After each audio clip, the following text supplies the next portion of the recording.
একদিকে বিজেপির অফিসে হামলা, আরেকদিকে পার্টি অফিস দখলমুক্ত করে তৃণমূলকে ফেরাচ্ছে বিজেপি।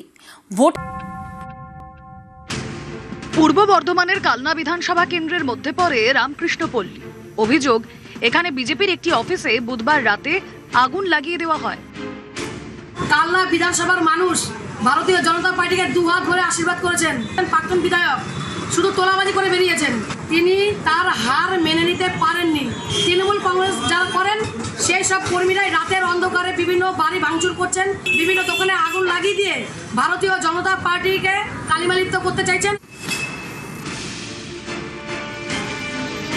বাঁকুড়ায় তৃণমূল এবার শূন্য। এই জেলারই সোনামুখীর নিত্যানন্দপুরে হামলা। বিজেপির অফিসে বুধবার রাতে ভাঙচুর চালানো হয়। 50 মিটারের মধ্যে তৃণমূলের পার্টি অফিস, আমরা সেখানে সামনে আজ পর্যন্ত একটা ফেস্টুন পতাকা আমরা লাগাইনি। 3 দিন আগে লাগিয়েছি। এই কাট আউটটাকে দেখুন কিভাবে ভেঙেছে। এটা কি সম্প্রীতির রাজনীতি বলে? এটা একমাত্র চক্রান্ত হচ্ছে তৃণমূলের। কারণ কি, আমাদের কালকে রাত্রি 10:30 পর্যন্ত আমরা পার্টি অফিসে ছিলাম। ততক্ষণ পর্যন্ত আমাদের পার্টি অফিস ঠিকই ছিল এবং সুরক্ষিত ছিল। আমরা যখন সকালে আমরা প্রতিদিনের মতন আজকে যখন পার্টি অফিস আমরা খুলতে এসেছি, আমরা এসে দেখি আমাদের পার্টি অফিসের যে বেড়াগুলো ছিল সেই বেড়াগুলো হচ্ছে ভেঙে দিয়েছে। যে প্লাকার্ড ছিল প্লাকার্ডটা একদম পুরো ভেঙে টুকরো টুকরো করে দিয়েছে এবং যে সমস্ত ব্যানারগুলো ছিল ব্যানারগুলো ওরা ছিঁড়ে দিয়েছে।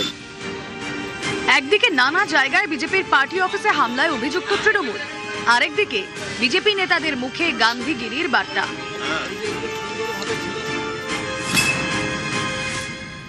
আমার দল শেখায়নি কারোর পার্টি অফিস দখল করবে। পার্টি অফিসে যারা হাত দেবে, কোন তৃণমূল কর্মীকে যারা মারবে, তারা কিন্তু বিজেপির পক্ষের লোক নয়, তারা বিজেপির শত্রু বলে ধরে নেওয়া। এটা আমি পরিষ্কারভাবে বলে গেলাম। ভোটের রেজাল্ট বেরোতেই শুরু হয় উত্তেজনা। গত সোমবার ডেবরায় ভাঙচুর চলে তৃণমূল নেতা শিবশঙ্কর দাসের বাড়িতে। এর জন্য বৃহস্পতিবার তৃণমূল নেতার বাড়িতে যান পশ্চিম মেদিনীপুরের বিজেপি নেতা তন্ময় দাস। তৃণমূল নেতার মায়ের কাছে তিনি ক্ষমা চান। আমরা বিজেপি পার্টির পক্ষ থেকে এসেছি, আমরা শুনেছি যে আমাদের ছেলেরা কিছু ভুলভাল কাজ করে ফেলছে, তো সেটার জন্য আপনার কাছে ক্ষমা চাইতে আমরা এসেছি। বুধবার রাতে ডেবরার রাধামোহনপুরে দুটি অফিস তৃণমূলকে ফিরিয়ে দেয় বিজেপি। তোমাদের পার্টি অফিস তোমরাই কালকে থেকে ভালোভাবে চালাও, কিন্তু এলাকায় যেন শান্তি শৃঙ্খলা থাকে।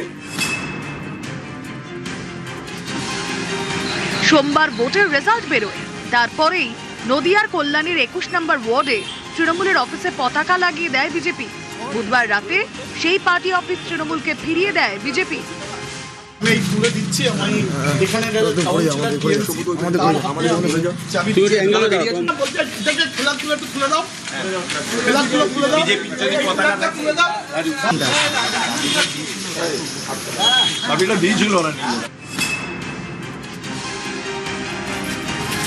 উত্তর 24 পরগনার পানিহাটিতেও একই ছবি।